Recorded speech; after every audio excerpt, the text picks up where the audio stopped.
Hello everyone, कैसे हाल चाल है आप सभी के। मैं उम्मीद करता हूँ आप सब अच्छे होंगे। तो घड़ी में टाइम हो गया है 2 बज के लगभग 15 मिनट, 2:15 हो गए हैं सुबह के। It's AM not PM। और आज तारीख हो गई है 14 जुलाई। आपके SSC जेई एग्जामिनेशन का नोटिफिकेशन वगैरह भी आ चुका है। ठीक है, आपका के 6 महीने के लगभग हैं आपके एग्ज़ाम में। तो कोशिश करेंगे तब तक काफ़ी कुछ कवर करने का। आप इसी तरीके से हमारे साथ बने रहिए। तो चलिए शुरू करते हैं। तो लेक्चर नंबर 7 में हमने मेथड्स ऑफ इरिगेशन को कंप्लीट कर दिया था। आई होप आपने वो लेक्चर्स देख लिए होंगे। और ये भी मैं उम्मीद करता हूँ कि आपने प्रीवियस ईयर क्वेश्चन लगाए होंगे और आपसे लग भी रहे होंगे लेक्चर देखने के बाद। मैंने अपनी तरफ से पूरी कोशिश की थी कि ज़्यादा से ज़्यादा कवर किया जाए। अगर कुछ रह भी जाता है तो आप कमेंट सेक्शन में आप लिख सकते हैं, अपना फीडबैक दे सकते हैं। ठीक है, तो चलिए शुरू करते हैं। देखिए, फीडबैक आपका बहुत ज़्यादा इंपॉर्टेंट है। उसी के हिसाब से हम यहाँ पे चेंजेस करेंगे, उसी के हिसाब से हम चलेंगे। आपके फीडबैक जैसा जैसा आते जाएगा वैसा वैसा हम यहाँ पर करते जाएंगे। ठीक है, तो चलिए शुरू करते हैं। तो अब जो हमारे पास यहाँ पर चैप्टर है that is water requirement for crops. Crops के लिए यहां पर पानी की कितनी आवश्यकता है, इसके बारे में हम पढ़ने वाले हैं। अच्छा, एक चीज और, ये जो है ये आपका लेक्चर नंबर 8 है। ठीक है, पिछले वाले लेक्चर में मैंने आपको कहा था और इस वाले लेक्चर में भी कह रहा हूं कि अगर आपने ये 1 मिनट की वीडियो, ठीक है, मैं इसको लाल मार्कर यहां पे यूज कर ले रहा हूं ताकि आपकी आंखों में तुरंत नजर आ जाए। अगर ये वाली वीडियो आपने नहीं देख रखी, ये उसका थंबनेल है। यहां पर एक छोटा सा एक्सपेरिमेंट किया था। एक्सपेरिमेंट किया, कुछ नहीं किया था, सिर्फ पानी दिया था हमने अपने पौधे को। अगर आपने ये वीडियो नहीं देखी है तो प्लीज एक बार उस वीडियो को देख लो। सिर्फ 1 मिनट की वीडियो है, ज्यादा टाइम नहीं लगेगा। फिर उसे देख के आओ, उसके बाद ये लेक्चर कंटिन्यू करो। इस वीडियो का लिंक मैं डिस्क्रिप्शन में भी दे दूंगा और मुझे आई बटन में वीडियो का लिंक डालना नहीं आता है, पहले मैं सीख लूंगा।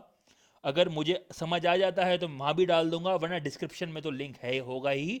वहां पे जाके आप ये वीडियो देख के आइए। वीडियो का नाम है see this video before lecture number 8। खत्म, इतना सा सिर्फ है। ठीक है ना। तो चलिए शुरू करते हैं वापस अपना लेक्चर नंबर 8।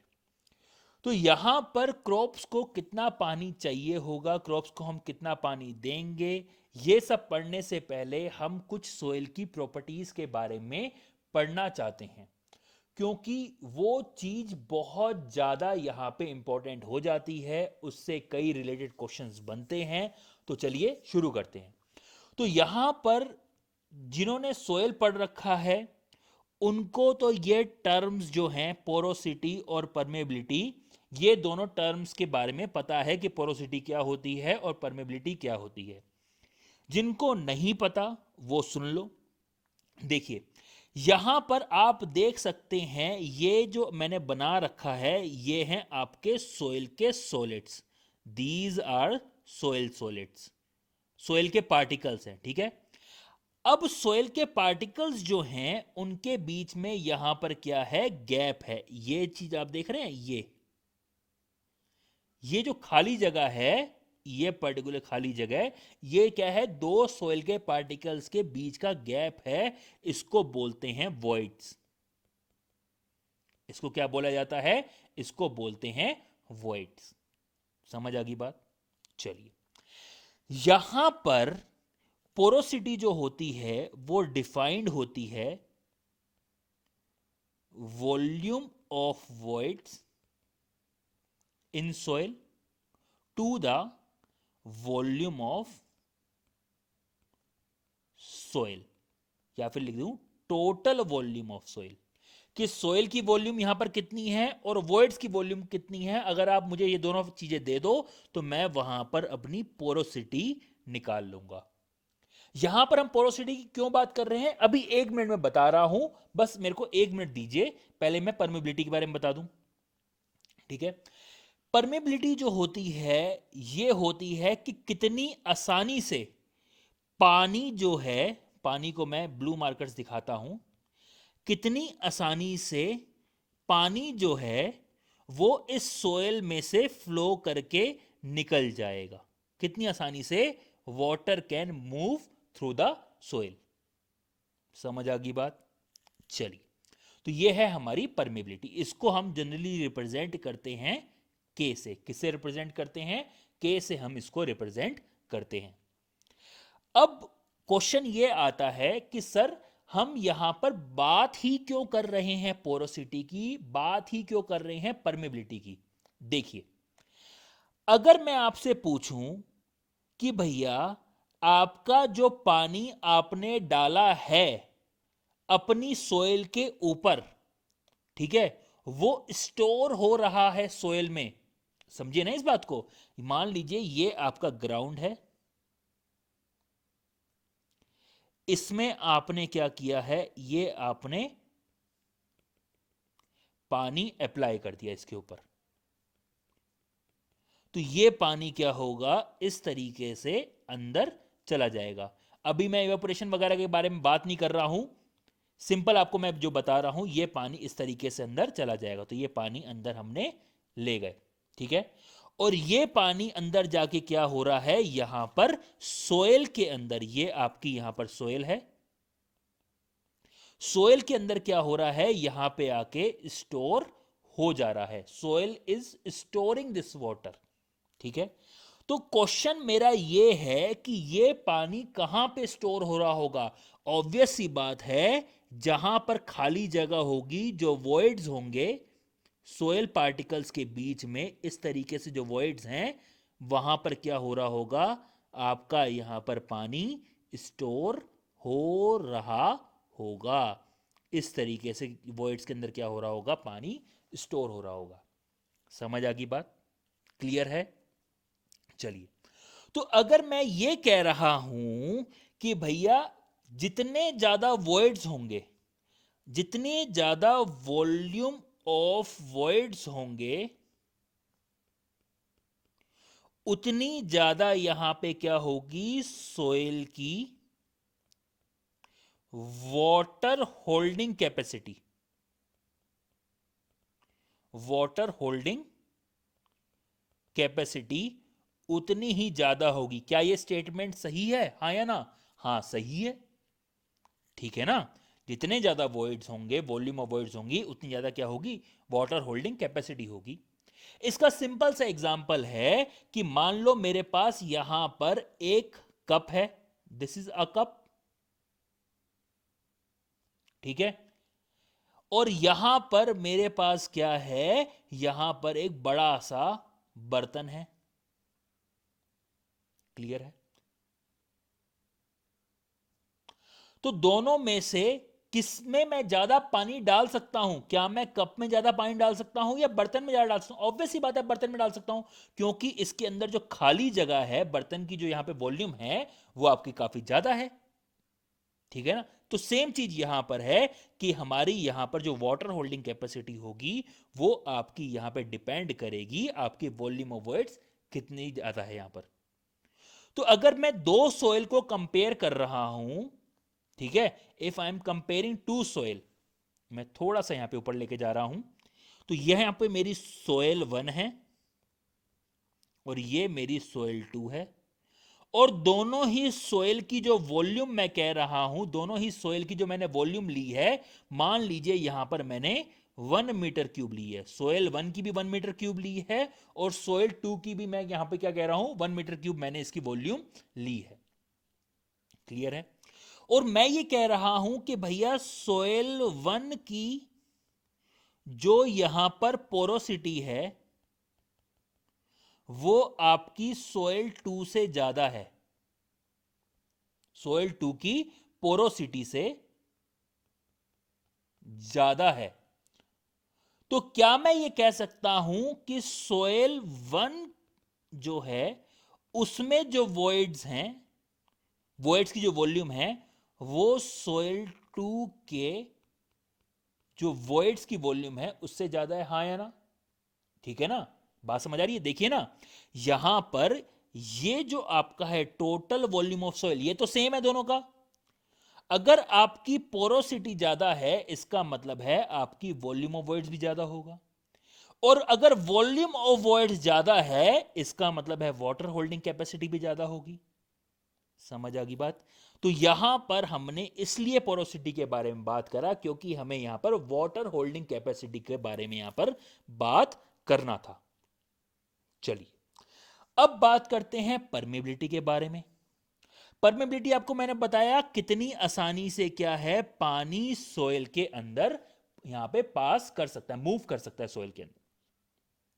ठीक है, the ease with which the water can pass through the soil, the ease with which the water can pass through the soil, इसको हम बोलते हैं परमेबिलिटी। अब देखिए, बहुत ज्यादा ढंग से देखिए,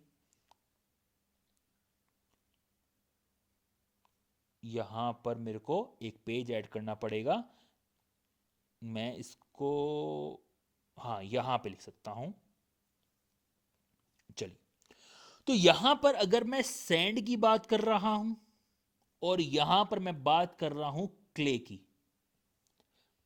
ठीक है, सैंड की परमेबिलिटी जो होती है के ऑफ सैंड, ये आपकी बहुत ज्यादा होती है in comparison to permeability of clay.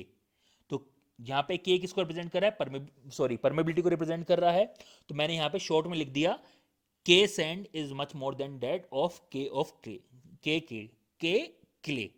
ठीक है, वहीं अगर मैं पोरोसिटी की बात कर रहा हूं, पोरोसिटी ऑफ सैंड जो होगी वो आपकी पोरोसिटी ऑफ क्ले से क्या होगी, यहां पर कम होगी। ठीक है, ऐसा क्यों होता है आप सोयल वगैरह में जब पढ़ाएंगे पूरे ढंग से तब वहां पे पूरा डिटेल में चल लेंगे, लेकिन ऐसा होता है। ठीक है ना, वैसे आपको मैंने बता भी रखा है पिछले वाले लेक्चर्स में कि सोयल के सैंड के जो पार्टिकल्स होते हैं वो बड़े बड़े होते हैं, उसमें वॉइड्स का साइज थोड़ा बड़ा होता है। ठीक है, इसलिए वहां पे आसानी से पानी मूव कर जाता है, तो उसकी आपकी परमेबिलिटी ज्यादा होती है। चलिए, तो अगर यहां पर मेरी जो सोयल है वो आपकी सैंड है, अगर ये जो ग्राउंड हमने बनाया था, ग्राउंड कहां गया, हाँ ये रहा ग्राउंड, इसको थोड़ा सा मैं यहां मिटा दिया। तो अगर यहां पर ये जो आपका ग्राउंड है और ये जो सोयल है ये आपकी सैंड है, तो इसमें जो भी आप पानी डालोगे वो काफी ज्यादा क्या हो जाएगा, अंदर चला जाएगा। ठीक है, डीप, यहां पे डीप परकोलेशन हो जाएगा, ये बात भी आपको बताई थी। ठीक है, ये क्या हुआ, डीप परकोलेशन।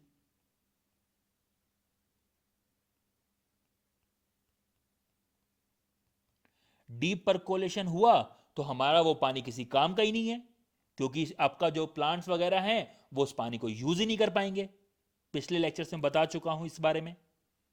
वहीं अगर हम क्ले की बात कर रहे हैं, आपको बताया भी था कि क्ले जो है, ठीक है, उसमें हम स्प्रिंकलर इरिगेशन का यूज नहीं कर पाते हैं। क्यों? क्योंकि उसकी परमेबिलिटी बहुत कम होती है, तो पानी जमीन के अंदर जाएगा ही नहीं। तो हमारे पास एक ही मेथड बचता है, चेक फ्लडिंग मेथड, जिसमें हम काफी देर तक, बहुत देर तक लैंड के ऊपर पानी को खड़ा करवा देते हैं इस तरीके से, ताकि कुछ तो पानी अंदर जाए जमीन के। स्प्रिंकलर इसलिए से में यूज नहीं होता था, आपको बताया था पूरा मैंने। तो अगर यहां पर ये क्ले है तो क्ले में क्या होगा, इनफिल्ट्रेशन होगा ही नहीं पानी का, बहुत कम जाएगा पानी अंदर। ठीक है, तो इतनी बात तो आपको समझ आ गई है कि यहां पर अगर मैं सैंड और क्ले दोनों की बात कर रहा हूं, इनमें से कोई भी एक परफेक्ट सोइल नहीं है। परफेक्ट मतलब आइडियल सोइल नहीं है जो हमें चाहिए। हमें एक ऐसी सोइल चाहिए जिसके पास पोरोसिटी भी हो और जिसके पास परमेबिलिटी भी हो। पोरोसिटी हो, क्यों पोरोसिटी की चाहिए, अरे भैया पोरोसिटी होगी तभी तो वाटर होल्डिंग कैपेसिटी आएगी। पतीले पतीले में वॉल्यूम होगा तभी तो पानी स्टोर कर पाएगा। यहां पे अगर आपका हुआ ही, यहां पे सिंपल एक छोटा सा कप, तो क्या उसमें पानी स्टोर कर पाओगे, नहीं, पहले पतीला तो लो। तो हमें पतीला भी चाहिए, ठीक है, और हमें यहां पर परमेबिलिटी भी चाहिए। तो हमें एक ऐसी सॉइल चाहिए जिसमें दोनों चीज हो। तो अगर आपसे क्वेश्चन पूछा जाता है कि यहां पर आपकी आइडियल सॉइल फॉर इरिगेशन, दोबारा क्वेश्चन सुन लो, पूछा जा सकता है एग्जामिनेशन में। अगर आपके एग्जामिनेशन पूछा जाता है आइडियल सॉइल फॉर इरिगेशन, तो भैया वो ना ही सैंड होगी, ना ही वो क्ले होगी, वो यहां पे क्या होगी, लोम सॉइल। लोम सॉइल क्या होती है, सॉइल में आपको बताएंगे, ठीक है। लोम सॉइल क्या होती है, इन दोनों का मिक्सचर होती है, ठीक है। सैंड, सिल्ट, क्ले यहां पे क्या होते हैं, आपके यहां पे साइजेबल प्रोपोर्शन में होते हैं लोम में। तो इसके पास यहां पे परमेबिलिटी भी है और इसके पास यहां पर क्या है, आपकी पोरोसिटी भी है। तो ये क्वेश्चन बन सकता है, इसको मैं यहां पर हाईलाइट कर दे रहा हूं, ठीक है। अब रटना नहीं पड़ेगा आपको, जनरली बच्चे रट के जाते हैं कि आइडियल सोइल क्या होती है, क्या होती है, वहां पर जाके भूल जाते हैं। अब पूरा आपको मैंने समझा दिया है, ठीक है। अब चलते हैं आगे, क्लियर है। अब आते हैं इस वीडियो पे। वीडियो पे क्यों आए, वीडियो पे हम इसलिए आए क्योंकि आगे हमें क्या है, दो चीज यहां पे बतानी है। एक है आपकी कैपिलरी पोर्स, एक है आपके नॉन कैपिलरी पोर्स। इसके बारे में बताना है, इसलिए हम वीडियो पे चल रहे हैं। अब देखिए, वीडियो को जब आपने देखा होगा तो आपने पाया होगा कि मैंने यहां पर एलोवेरा को पानी दिया। यहां पर आप ये पानी देख सकते हैं, ठीक है। ये पानी यहां पर देख सकते हैं कि यहां पर आपका गीला गीला दिख रहा है, आपको पानी में दे रहा हूं, ठीक है। नेक्स्ट पिक्चर में आप देख सकते हैं, मैंने आपको बताया था कि जैसे ही मैंने यहां पे पानी दिया, पानी सरफेस से गायब हो गया और इसके नीचे से निकलना शुरू हो गया। ये पानी निकल रहा है इसके नीचे से, ये चीज भी आपको यहां पे याद होगी, ठीक है। अब तीसरी चीज मैं आपसे अब पूछ रहा हूं, जब ये पानी निकल गया यहां से, तो क्वेश्चन मेरा आपसे ये है कि जितना मैंने यहां से पानी डाला, इसको मैं थोड़ा और डार्क करता हूं, जितना मैंने यहां से पानी डाला बोतल से, क्या उतना ही पानी यहां से निकल गया, क्या उतना ही पानी यहां से निकल गया? The answer is no, the answer is no. नहीं भैया, जितना पानी डाला सारा का सारा नहीं निकला, क्योंकि अगर सारा का सारा पानी निकल जाता तो ये जो सॉइल होती, ये वापस से यहां पे क्या हो जाती, ड्राई हो जाती, ठीक है। लेकिन जब मैं इसके अंदर पानी डालता हूं, मैं ये देखता हूं कि सॉइल अभी भी गीली है, इंस्पाइट कि यहां से पानी निकल गया है, इंस्पाइट कि यहां से पानी निकल गया है, तब भी आपकी सॉइल यहां पर गीली रहती है। समझ आ गई बात? चलिए, अब यही चीज आपको यहां पर समझानी है। तो आपको मैंने इतना तो समझा दिया है कि हमारे यहां पर जो सॉइल है उसके अंदर वॉइड्स हैं। वॉइड्स जो होते हैं सारे एक साइज के नहीं होते हैं, कुछ यहां पे स्मॉलर साइज के होते हैं, कुछ यहां पर लार्जर साइज के होते हैं, कुछ यहां पे क्या होते हैं, स्मॉल साइज के होते हैं, और कुछ यहां पे क्या होते हैं, लार्ज साइज के होते हैं, ठीक है। वर्ड्स यहां पर सारे सेम साइज के नहीं होते हैं, ठीक है। तो यहां पर जो आपके वॉइड्स हैं या फिर पोर्स हैं, जो आपके वॉइड्स हैं या फिर पोर्स हैं, उनको हम दो पार्ट में डिवाइड कर रहे हैं। एक है कैपिलरी पोर्स, एक है आपके नॉन कैपिलरी पोर्स, ठीक है। तो यहां पर आपके कैपिलरी पोर्स कौन से हैं? जो आपके छोटे छोटे वॉइड्स हैं उसको हम बोलते हैं कैपिलरी पोर्स, जो आपके बड़े साइज के पोर्स हैं उसको हम बोलते हैं नॉन कैपिलरी पोर्स। अब यहां पे हमने कैपिलरी वर्ड ही क्यों यूज किया? कुछ और भी तो यहां पे यूज कर सकते थे। यहां पर हमने कैपिलरी वर्ड ही क्यों यूज किया? कुछ और भी तो यूज कर सकते थे। तो भैया, तो वापिस आओ यहां पर इस वाली वीडियो पे, जरा देखो इस बात को। तो मैंने जब यहां से इसको पानी दिया, पता नहीं है आपको ढंग से ये मार्कर दिख रहा है कि नहीं दिख रहा। तो जब मैंने यहां से इसको पानी दिया, यहां से पानी निकल गया। अगेन साइज बढ़ाना पड़ेगा। यहां से पानी क्या हो गया, निकल गया। यहां से पानी क्या हो गया, निकल गया। ठीक है। और अभी आपने बोला कि सारा का सारा पानी नहीं निकला। ठीक है। अब देखिए, तो इसका मतलब है कि सोयल के अंदर कोई ना कोई तो ऐसा यहां पर बैठा हुआ है इंसान, जो यहां पे कुछ पानी को अपने साथ रोक के रखा हुआ है। हाँ या ना? सोयल में कोई ना कोई ऐसा फिनोमिना हो रहा होगा ना, जो पानी को यहां से निकलने से रोक रहा है, कुछ ना कुछ पानी को अपने पास रोक के रख रहा है यहां पर। ठीक है, तभी तो आपकी मिट्टी गीली होती है। ठीक है। तो यहां पर जो फिनोमिना होता है वो होता है यहां पर सरफेस टेंशन की मदद से एक फिनोमिना होता है कैपिलरी का। ठीक है। यहां पर फिनोमेना क्या होता है, कैपिलरी का फिनोमेना होता है, जिसकी वजह से आपका सारा का सारा पानी नहीं निकल जाता, जिसकी वजह से यहां पे सारा का सारा पानी नहीं निकल जाता। तो ये जो पानी आपका, ये वाला पानी जो इसके नीचे से निकला है, इसको हम बोलते हैं यहां पर, क्या बोलते हैं, क्या नाम देते हैं, इसको बोलते हैं हम यहां पर ग्रेविटी वाटर।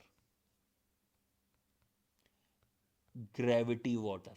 ग्रेविटी वाटर क्यों बोलते हैं, क्योंकि ये ग्रेविटी की मदद से यहां से ड्रेन आउट हो जाता है। सोयल में से क्या हो जाता है, ड्रेन आउट हो जाता है। तो हमने यहां पर हमने क्या किया, पानी अप्लाई किया, ग्रेविटी की वजह से ये आपका क्या होगा, पानी धीरे धीरे इस तरीके से ड्रेन आउट हो जाएगा from your root zone. Root zone से क्या हो जाएगा, ड्रेन आउट हो जाएगा ग्रेविटी की मदद से। देयरफॉर इस पानी को हम बोलते हैं ग्रेविटी वाटर। और जो पानी, ये तो आपको दिख गया, ठीक है, ये वाला पानी तो यहां पे आपको दिख गया निकलते हुए। यहां पर जो आपका पानी है, इसको इससे लेते हैं, यहां पर जो आपका पानी है, जिसकी वजह से सोयल अभी भी गीली है, वो वहां पर कैपिलरी एक्शन की वजह से रुका हुआ है। ठीक है। इसलिए उस पानी को बोलते हैं हम यहां पर कैपिलरी वाटर। यार इसको बड़ा करके इसको सेव ही कर लेते हैं, ऐड टू फेवरेट। ठीक है। इसको हम यहां पर क्या बोलते हैं, इस पानी को capillary water. CAPILLARY, capillary water यहां पर इसको बोला जाता है। ठीक है। हाँ, समझ आ गई बात। मेरे ख्याल से इतनी बात आपको समझ आ गई होगी। आगे हाइग्रोस्कोपिक वाटर, स्ट्रक्चरल वाटर, वो सब भी आएगा, लेकिन अभी मेरे को आपको यहां पे कैपिलरी पोर्स और नॉन कैपिलरी पोर्स के बारे में बताना था, इसलिए यहां पे वर्ड आया था कैपिलरी, इसलिए मेरे को ये पूरा बताना पड़ा कि इसको कैपिलरी वर्ड ही क्यों यहां पे बोला गया, कोई और वर्ड क्यों नहीं बोला गया। तो इसको हमने क्या बोला, यहां पर इसको कैपिलरी वाटर नाम दे दिया, क्योंकि कैपिलरी एक्शन की वजह से यहां पर क्या होता है, पानी रोक के रखता है। अब कैपिलरी एक्शन क्या होता है, ये भैया एफएम में पढ़ाएंगे आपको, एफएम जब कंप्लीट पढ़ाएंगे। बस थोड़ा सा एक आइडिया दे देते हैं, एक मिनट बस मेरे को थोड़ी जगह देखने दो। देखिए, ये आपका यहां पर, अरे इधर इधर ध्यान दो, ये मैंने दिखा रहा हूं, ठीक है, दिख रहा है कि नहीं दिख रहा, ध्यान इधर दो। अब मैं आपको बोल भी नहीं सकता किस तरफ। ये टब बनाया, इसके अंदर ये पानी मैंने दिखा दिया, क्लियर है। अब देखो, अगर मैं यहां पर इसके अंदर बहुत छोटी सी टेस्ट ट्यूब, बहुत ही छोटी मतलब छोटे डायामीटर की टेस्ट ट्यूब अगर डालता हूं, तो मैं ये पाता हूं कि ये जो पानी है वो यहां पर थोड़ा सा सरफेस से ऊपर मूव कर जाता है। वाटर क्या है, सरफेस से यहां पर ऊपर की तरफ मूव कर जाता है। ये जो पानी ऊपर मूव कर रहा है इसको हम बोलते हैं कैपिलरी फिनोमिनन। इसको हम बोलते हैं कैपिलरी फिनोमिनन। यहां थोड़ा सा इसको बड़ा कर देते हैं, लो बड़ा कर दिया, ठीक है। दोबारा सुन लो, दोबारा समझा देता हूं। वैसे छोटा छोटा सा दिखा रखा था, यहां पे दोबारा बड़ा बना देता हूं। तो यहां पर ये मेरा पानी है, तो आपका ये यहां पर एक बर्तन है, बर्तन में तो पानी है। क्या यहां पर पानी अपने आप बर्तन से बाहर आ जाएगा क्या? नहीं। क्या ये पानी अपने आप अपना लेवल ऊपर बढ़ा देगा क्या? नहीं। तो ये दोनों फिनोमिना नहीं हो सकते। बर्तन से पानी बाहर आ सकता है क्या अपने आप? देखिए यहां पे, देखिए बर्तन मेरा थोड़ा बड़ा, ये क्या है, इस तरीके से यहां पर है मेरा बर्तन, ठीक है। ये पानी का लेवल अपने आप ऊपर नहीं बढ़ सकता जब तक मैं इसके अंदर और पानी ना डालूं। इतनी बात मेरे ख्याल समझ आ गई आपको, ठीक है। लेकिन अगर मैं इसके अंदर एक बहुत छोटी सी, छोटे डायामीटर की एक ट्यूब डालता हूं, बहुत ही छोटे डायामीटर की एक ट्यूब डालता हूं, तो हम ये देखते हैं कि ये पानी सरफेस से ऊपर की तरफ मूव कर जाता है। ये पानी सरफेस से ऊपर की तरफ, अरे यार, ऊपर की तरफ क्या कर जाता है, मूव कर जाता है। तो यहां पर आपका ये जो फैक्टर होता है इसको कैपिलरी फिनोमिना बोलते हैं। यहां पर आपका surface tension, cohesive force, adhesive forces, ये सब चीजें आएगी। हम पढ़ेंगे फ्लूइड मैकेनिक्स में कि ये कितनी हाइट तक उठेगा पानी। ऐसा तो नहीं है ना कि इनडेफिनेट हाइट तक उठते ही जाएगा, उठते जाएगा, ऐसा नहीं है। एक सर्टेन हाइट तक ही उठेगा। वो हाइट कैसे डिसाइड करेंगे, ठीक है। तो ये सब चीजें हम पढ़ने वाले हैं आगे। चलिए, तो इतनी बात आपको मेरे ख्याल से समझ आ गई होगी। अब हम आगे बढ़ते हैं। तो इतनी बात आपको समझ आ गई है कि यहां पर आपके दो टाइप के पोर्स हैं, एक छोटे साइज के हैं, एक बड़े साइज के हैं। बड़े साइज के जो पोर्स हैं उनको हम नॉन कैपिलरी पोर्स बोलते हैं, बिकॉज वो वहां पर पानी को अपने में से ड्रेन आउट होने देते हैं, ठीक है। ये जो पानी निकला ना, ये वाला जो पानी, ये वाला पर्टिकुलर पानी जो निकला, ग्रेविटी वाटर, ये आपका नॉन कैपिलरी पोर्स से ही निकला है। बड़े साइज के पोर्स हैं, ये अपने में से पानी निकलने देते हैं। लेकिन वहीं आपके जो कैपिलरी पोर्स हैं वो कुछ पानी अपने अंदर क्या करते हैं, रोक के रखते हैं by the action of surface tension, by the action of surface tension. इसलिए वहां पे कैपिलरी पोर्स नाम आ गया, ठीक है। चलिए, तो अब आगे बढ़ते हैं। ये इतनी बात समझ आ गई आपको कि ये स्मॉल पोर्स हैं, लार्ज पोर्स हैं। Next, holds large amount of water against gravity. लोगों को यही समझ नहीं आता कि सर यहां पे अगेंस्ट ग्रेविटी का मतलब क्या है। ये जो आपको मैंने समझा दिया है कि gravity water, capillary water, against gravity का मतलब यही है कि यहां पे ग्रेविटी के जो एक्शन है उससे वो ग्रेविटी इसको अपने नीचे खींचने की कोशिश कर रही थी, लेकिन कैपिलरी एक्शन की वजह से ये क्या करता है, नीचे नहीं आता। तो capillary pores holds large amount of water against gravity. यहां पे क्या है, do not hold water tightly, water को टाइटली होल्ड नहीं करते, देयरफॉर वहां पे पानी ड्रेन आउट हो जाता है, पानी बाहर निकल जाता है। Large amount of water drains against gravity, ठीक है। आपका ग्रेविटी के अगेंस्ट जो यहां पे पानी क्या होता है, ड्रेन हो जाता है, मतलब ग्रेविटी की वजह से ही होता है, ठीक है ना। ये इंग्लिश में इस तरीके से बोला जाता है, large amount of water drains against gravity. चलिए, नेक्स्ट क्या है, clayey soils possesses capillary pores. यहां पर ऐसा क्यों होता है, सुनिए इस बात को। क्ले जो होती है ना, उसके अंदर जो वॉइड्स होते हैं वो क्या होते हैं, बहुत बहुत बहुत ही छोटे साइज के होते हैं। स्मॉल साइज के होते हैं किसके अंदर? क्ले के अंदर, लेकिन होते बहुत ज्यादा हैं। ठीक है, नंबर ऑफ वॉइड्स जो होते हैं वो बहुत ज्यादा होते हैं।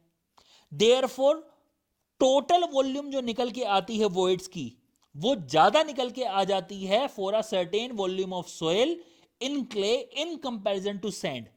सैंड में क्या है, वॉइड्स जो हैं उनका साइज जो है, ठीक है, वो क्या है, लार्ज है इन कंपैरिजन